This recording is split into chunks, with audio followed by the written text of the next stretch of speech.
Синоптиктердин берген маалыматына ылайык, өлкөнүн бардык аймактарында 10 январдан тартып кар жаап, айрым аймактарда жаан чачын жаашы күтүлүүдө. Жолдор тайгак болуп, абанын температурасы -27 градуска чейин төмөндөшү күтүлөт. Батыштан соккон шамалдын ылдамдыгы секундасына 15-20 метрге чейин жетет. Мындан улам мындай аномалдуу суукта тиешелүү адистер айдоочуларды узак сапарга чыкпай турууну эскертишет. Кыргыз гидромет борбору берген маалыматка ылайык, 11 январдан тарта Кыргызстандын аймагында аба ырайы кескин төмөндөйт. Кар жаап, жолдор тайгак болуп, күрткү жаралат. Республиканын айрым тоолуу аймактарында абанын температурасы -40 градуска чейин төмөндөшү күтүлүүдө. 10-13 январларда абанын температурасы кескин төмөндөп, чүй талаас өрөөндөрүндө түнкүсүн 20-25 градуска чейин, күндүз 14-19 градуска чейин суук болушу күтүлөт. Ош, Жалал Абад жана Баткен облустарынын өрөөндөрүндө түнкүсүн 12-17 градуска чейин, күндүз 9-14 градуска чейин суук болушу күтүлөт. Тоо этектериндеги райондордо 22-27 градуска чейин суук болушу күтүлөт, күндүз 15-20 градуска чейин суук болушу күтүлөт. Бийик тоолуу райондордо түнкүсүн 30-35 градус, күндүз 23-28 градус суук болушу күтүлөт.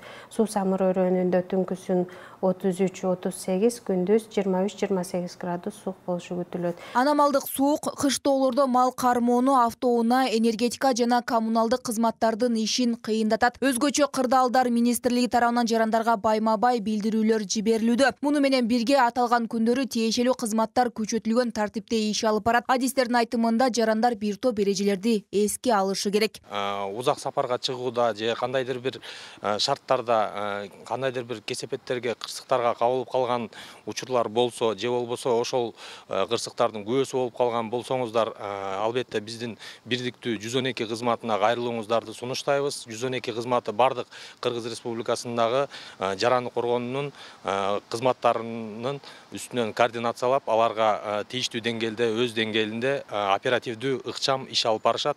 Баарыңыздарга дагы бир жолу айта кетебиз, бул күндөрү кышкы эс алууларды дагы аркага жылдырып турууну сунуштайбыз. Себеби абанын температурасы төмөн болгондугуна байланыштуу жарандарыбыздын ден соолугуна дагы кандайдыр бир деңгээлде терс таасирин тийгизип калуусу мүмкүн. Буга байланыштуу Ош облустук жол кыймылын көзөмөлдөгөн кызматкерлер алдын алуу иш-аракеттерин жүргүзүп жатат. Эл аралык маанидеги жана Ош Бишкекке каттаган айдоочуларга эскертүүлөр берилүүдө. Узак сапарга аттанган ар бир айдоочу өзүнүн жанына тиешелүү шаймандар менен кошо унаанын дөңгөлөктөрүн кышкы дөңгөлөккө алмаштыруусу абзел. Биздин Ош областык жол кыймыл камсыздоо бөлүмү кызматкерлери тарабынан мисалы жерлерде Бишкек, Ош Сарташ Эркештам жана Ош Разаков эл аралык маанидеги автожолдордо ушул облустун аймагындагы жайгашкан жол тейлөө ишканалары менен биргеликте күнү түнү ушул кооптуу автожолдорду, жанагындай тайгак жолдорду ошол күнү түнү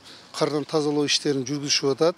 Андан сырткары мен учурдан пайдаланып айдоочуларга кайрылып кетет элем. Эгер зарылчылык болбосо, ушул узак жолго чыгуудан карманып турса, эгер узак жолго чыкса дагы автоунаалардын дөңгөлөктөрүн кышкы дөңгөлөктөргө алмаштырып, анан керектүү шаймандарын жанына алып алса, жолдо жүргөндө аларга кыйынчылык туудурбайт деп ойлойм. Эскерте кетсек, күтүлүп жаткан аба ырайына байланыштуу энергетика министри тиешелүү адистерге калкка жана жылуулук электр борборлоруна көмүрдү тынымсыз ташуу тапшырмасын коюп, суук күндөрү күчөтүлгөн тартипте иш алып барууну көздөп жатат.